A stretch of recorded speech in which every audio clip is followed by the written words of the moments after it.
ஞானானந்தமயம் தேவம் நிர்மலஸ்படிகாகிருதியும் ஆதாரம் சர்வ வித்யானாம் ஹயக்ரீவம் உபாஸ்மகே. நெக்ஸ்ட் ஜென் யூடியூப் சேனல் நேயர்களுக்கு அஸ்ட்ரோ கேஎஸ் ஐயங்காரின் பணிவான நமஸ்காரங்கள். மாத பலன், பராபவ வருஷம் ஆனி மாத பலன்கள் 15/6/2026 16/7/2026 வரலும் உண்டான காலகட்டம் 32 நாட்கள். இந்த மாதம் பார்த்தோம்னா 32 நாள். சரி, இந்த மாதத்தினுடைய கோல்சாரம் என்ன, இந்த மாதத்தில் மாறக்கூடிய கிரகங்கள் என்ன, இந்த மாதத்தில் வரக்கூடிய விசேஷங்கள் என்ன, அதற்கு பிறகு இந்த மாதத்தில் ஒரு ராசியாக மேஷம் முதல் மீனம் வரை எப்படி இருக்குது அப்படின்றத பார்க்கலாம்.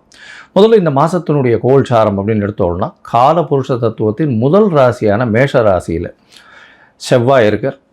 மிதுனத்தில் புதன் ஆட்சி சூரியனோட சேர்ந்து, கடகத்தில் குரு உச்சம் சுக்கிரனோட சேர்ந்து, சிம்மத்தில் கேது, கும்பத்தில் ராகு, சனி மீனத்தில் இருக்கார். இந்த மாதத்தில் வரக்கூடிய மாற்றங்கள், செவ்வாய் மேஷத்திலிருந்து ரிஷபத்திற்கு 19/6/2026 அன்னைக்கு போடுறார். 5/7/2026 அன்னைக்கு சுக்கிரன் கடகத்திலிருந்து சிம்மத்துக்கு வர்றார். இது இந்த மாதத்தினுடைய மாறுதல்கள். சரி, இந்த மாதத்தில் என்னென்ன விசேஷம் அப்படின்னு பார்த்தோம்னா 20/6/2026 அன்னைக்கு ஆனி மகம் 46வது பட்ட அழகிய சிங்கர் அப்படின்னு சொல்லக்கூடியவர், அதாவது அந்த ஸ்ரீரங்கநாத மகாதேசிகன் அப்படின்னு சொல்லக்கூடியவர், அவருக்கு திருநட்சத்திரம் அதாவது பிறந்த நாள் அப்படின்னு சொல்லக்கூடியது இந்த மாதத்தில் வருது. இவருடைய முந்தைய இருந்த இந்த மடத்தில் இருந்தவர்கள் தான் ஸ்ரீரங்கத்தினுடைய ராஜகோபுரம் கட்டினவங்க. இந்த மாதத்தில் பார்த்தேனால் 21/6/2026 அன்னைக்கு நடராஜர் தேர், இந்த சிதம்பரம் நடராஜர் தேர் ஆனி திருமஞ்சனம்னு சொல்லக்கூடியது 22ஆம் தேதி அன்றைக்கி கார்த்தால உத்திர நட்சத்திரம் வருது. திருமஞ்சன அலங்காரம் அன்னைக்கு. அதற்கு பிறகு 27ஆம் தேதி 27/6/2026 அன்னைக்கு சனி பிரதோஷம். அது ரொம்பவுமே முக்கியம். வருஷத்தில் 1ஓ 2ஓ தான் சனி பிரதோஷம் வரும். ரொம்பவும் முக்கியமானது. அந்த இடத்துல அன்றைக்கி போய் சாயந்தரம் ஒரு 5:30-6 மணிக்கு வந்து அந்த பிரதோஷ காலத்தில் தீபாராதனை வழிபடுறது மிகவும் விசேஷம். எல்லா விதமான தோஷங்களும் நீங்கக்கூடிய விஷயம். 28ஆம் தேதி பார்த்தேனால் இந்த வருஷம் ஜேஷ்டாபிஷேகம். ஜேஷ்டாபிஷேகம்னா ஆணிக்கேட்டை. ஆணிக்கேட்டையில் வந்து ரங்கநாதர் ஸ்ரீரங்கத்தில் மிகவும் விசேஷம். பழனியில் ரொம்பவும் விசேஷமாக இருக்கும். ஆணிக்கேட்டை ஜேஷ்டாபிஷேகம்னு சொல்கிறது. 29ஆம் தேதி ஆனி மூலம். அதாவது ஆனி மூலம் என்னென்னா பௌர்ணமி நாள். மிகவும் பிரசித்தி பெற்றது. ஆனி மூலத்தில் பார்த்தேனால் பௌர்ணமின்றதுனால, அதாவது பகலும் இரவும் நல்ல வெளிச்சத்தோடு இருக்கக்கூடிய நாள், ரொம்பவும் ஏற்றமான நாள். அதாவது பௌர்ணமியில் பற்றி நிறைய வீடியோஸ் பேசியிருக்கேன் நான். மிகவும் ஏற்றமான காலம் பௌர்ணமின்றது. அதுவும் வந்து ஆனி பௌர்ணமி ரொம்பவுமே விசேஷம். இந்த மாதத்தில் வரக்கூடிய இன்னும் ஒரு விசேஷ நாள் பார்த்தேன்னா 11/7/2026 பார்த்தேன்னா கூர்ம ஜெயந்தி. அதாவது கூர்மாவதாரம் பெருமாள் எடுத்ததுக்கு அன்றைக்கி உண்டானது கூர்ம ஜெயந்தி 11/7/2026 அன்றைக்கி.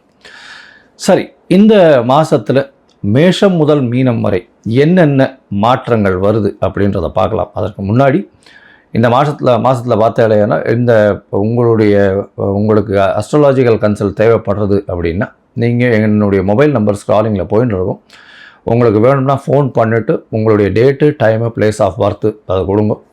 உங்களுடைய பெயர், தாய் தகப்பனார் பெயரோடு அனுப்புங்க. என்னுடைய கட்டணம் என்னென்னு சொல்கிறேன், அந்த கட்டணத்தை கொடுத்து அப்பாயின்மெண்ட் வாங்கிக்கோங்க. உங்களுடைய ஜாதகத்தை போட்டு சந்தி இருக்கான்னு பார்த்துட்டு அதற்கு பிறகு உங்களுக்கு அப்பாயின்மெண்ட்டை கொடுத்து உங்களோட டிஸ்கஷன் வச்சுக்கிறேன்.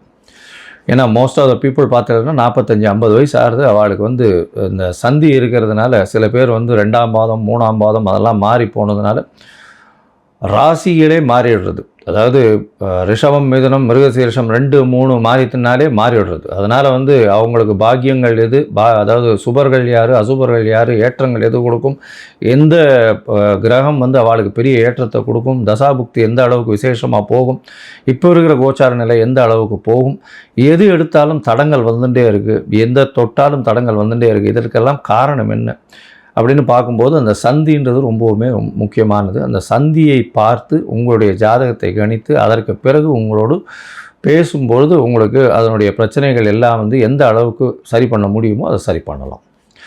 சரி, இப்போது மேஷம் முதல் மீனம் வரை ஒரு ராசியாக இந்த மாதம், அதாவது ஆனி மாதம் பராபவ வருஷம் எந்த மாதிரியான மாற்றத்தோடு இருக்குது அப்படின்னு பார்க்கலாம். மகரம், உத்திராடம், திருவோணம், அவிட்டம் இந்த 3 நட்சத்திரம் 9 பாதங்களை கொண்ட ராசி. ராசியின் அதிபதினு சொல்லக்கூடியவர் சனி. ராசிக்கு 3ஆம் இடத்துல இருக்கார். உங்களுக்கு 7 சனி முடிஞ்சு 3ஆம் இடத்துல முயற்சி ஸ்தானத்தில் சனி பகவான், மறைந்த இடத்தில் சனி பகவான், அதாவது 3, 6, 10, 11 இந்த மாதிரி இடத்துல சனி இருந்ததே ஆனால் மிகப்பெரிய ஏற்றம். 8ஆம் இடமும் மறைவு ஸ்தானம்தான், ஆனால் ஆயுளை தீர்க்கமாக கொடுத்து மிச்சம் எந்த ஒரு பெரிய விஷயத்தையும் கொடுக்காது. அதனால் 8ஆம் இடத்துல சனி அந்த அளவு வேலை செய்கிறதில்ல, அந்த அளவு பெரிய விசேஷத்தை கொடுக்கறதில்ல. 3, 6, 10, 11 இது ரொம்பவுமே நல்லாயிருக்கும். இது 3ஆம் இடத்துல இருக்கிறது பெரிய விசேஷத்தை கொடுக்க போகிறது. இந்த மாதம் பார்த்தடையானால் பராபவ வருஷம் ஆனி மாதம் 15/6/2026 16/7/2026 வரணும் உண்டான காலகட்டம். இந்த காலகட்டத்தில் பார்த்தோம்னா 32 நாள் ராசியை குரு பார்க்கிறார், ராசிநாதனை குரு பார்க்கிறார். சுக்கிரன் ராசியை பார்க்கிறார். 5ஆம் அதிபதி 7ஆம் இடத்துல போய் இருக்கிறது ரொம்பவுமே விசேஷம். அதை தவிர பார்த்தேனால் உங்களுடைய ராசிக்கு 10ஆம் அதிபதியும் அவரே. அதனால் காதல் திருமணங்கள் வரக்கூடிய வாய்ப்புகள் உண்டு. திருமண பாக்கியம் நிச்சயமாக உண்டு. ஏன்னா 7ஆம் இடத்துல குரு பகவான் சப்தம பார்வை இருக்குது. கல்யாணம் ஃபிக்ஸ் ஆகக்கூடிய வாய்ப்பு உண்டு. என்ன லவ் கம் அரேஞ்சு மேரேஜ்னு சொல்லக்கூடிய காதலோடு சேர்ந்த வீட்டில் இது அக்செப்ட் பண்ணி போகக்கூடிய விஷயங்கள் நிச்சயமாக நடக்கும். ஏன்னா குருவும் சுக்கிரனும் சேர்ந்து இருக்கிறது சப்தமத்தில் உங்களுடைய ராசியை பார்க்குறதுனால நல்ல ஒரு ஏற்றம் கிடைக்கக்கூடிய காலகட்டமாக அமையும். இந்த மாதத்தில் பார்த்தோம்னா பொதுவாக மாத கிரகங்கள்னு சொல்லக்கூடிய சூரியன், செவ்வாய், புதன் மற்றும் சுக்கிரனுடைய மாற்றங்களை வச்சு தான் பேசுவோம். செவ்வாய் உங்களுடைய ராசிக்கு 4ஆம் இடத்துலையே கேந்திரத்தில் இருக்கிறது ரொம்ப விசேஷம். உங்களுடைய சுகங்கள் 19/6/2026 சற்று கம்மியாகக்கூடிய வாய்ப்புகள் உண்டு. ஏன்னா 5ஆம் இடத்துக்கு போயிடுறார், திரிகோணத்தில் போய் ஒரு செவ்வாய் போய் இருக்கிறது அந்த அளவு விசேஷத்தை கொடுக்காது.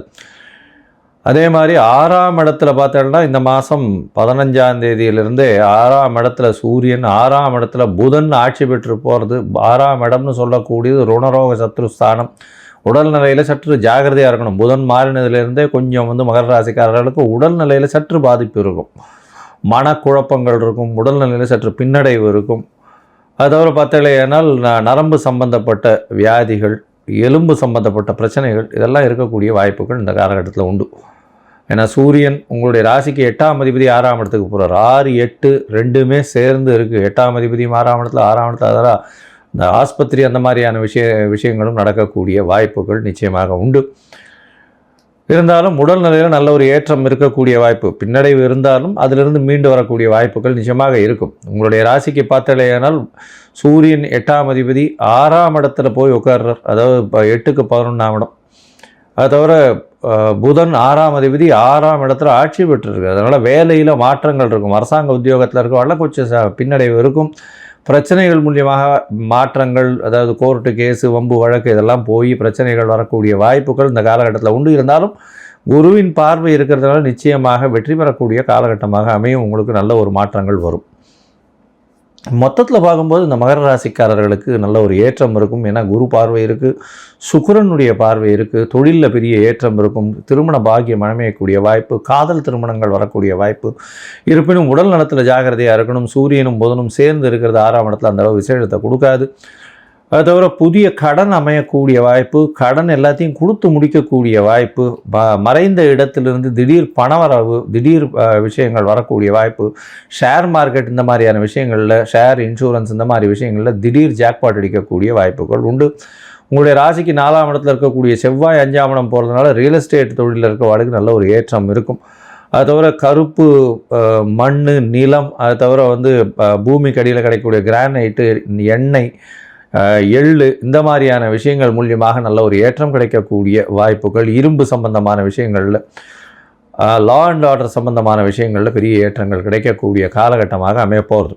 இந்த காலகட்டத்தில் எல்லா முயற்சிகளும் வெற்றி அடையும். ஏன்னா ராசிநாதனே 3ஆம் இடத்துல இருக்கார். இருந்தாலும் சில நாட்கள் முயற்சிகளை தள்ளி வைப்பது நல்லது. அந்த சில நாட்கள் எண்ணிக்கை அப்படின்னு பார்க்கும்பொழுது சந்திராஷ்டம நாட்கள்னு சொல்லுவோம். அந்த சந்திராஷ்டம நாட்கள் உங்களுடைய ராசிக்கு சந்திரன் 8ஆம் இடத்துல மறையும் காலகட்டத்தில் சந்திராஷ்டமம்னு சொல்கிறோம். புதிய முயற்சி வேண்டாம், வெளியூர் வேண்டாம், பிரயாணம் வேண்டாம்னு சொல்கிறோம். ஒருவேளை நீங்கள் சந்திராஷ்டம காலத்தில் பண்ண வேண்டிய சில விஷயங்கள் கட்டாயத்தில் வந்தது. ஆனால் நீங்கள் சந்திர பகவானுக்கு உண்டான எளிய பரிகாரம் அப்படின்னு சொல்லக்கூடியது, அருகில் இருக்கக்கூடிய வழிப்போக்கர்களுக்கு உங்களால் முடிஞ்சதுன்னா நீர் மோர் கொடுங்க. இல்லை கோவிலில் வந்து இந்த இது சனிக்கிழமை அன்றைக்கி தயிர் சாதம் பிரசாதம் பண்ணி பிள்ளையார் கோவிலில் தயிர் சாதம் வந்து விநியோகம் பண்ண சொல்லுவோம். சந்திராஷ்டமத்தின் தாக்கம் நிச்சயமாக குறையும். இந்த மாதத்தில் பார்த்தோன்னா மகர ராசிக்காரர்களுக்கு, அதாவது உங்களுடைய தசாபுக்தி அந்தரம் சூக்ஷ்மம் அந்த அளவுக்கு விசேஷம் இல்லை அப்படின்னா, நீங்கள் வழிபட வேண்டிய தெய்வம் அப்படின்னா கண்டிப்பாக அருகில் இருக்கக்கூடிய சிவன் கோவிலில் ஈசான்யத்தில் இருக்கக்கூடிய கால பைரவரை போய் வணங்கிட்டு வாங்க. ஏன்னா கால பைரவர் சனி பகவானுக்கு குருநாதன்னு சொல்லக்கூடியவர். அதை தவிர கால பைரவர் வந்து எந்த ஒரு இதுலேயும் வந்து, அதாவது சிவன் கோவில்லையும் அவர் தான் வந்து எப்போவுமே அந்த கோவிலை கட்டி காப்பவர்னு சொல்லுவோம். அதனால் கால பைரவரை வழிபட்டுட்டு வர்றதும் தேய்பிரை அஷ்டமியில் வழிபடுறதும் உங்களுடைய வாழ்க்கையில் பெரிய மாற்றத்தை ஏற்படுத்தக்கூடிய வாய்ப்புகள் உண்டு.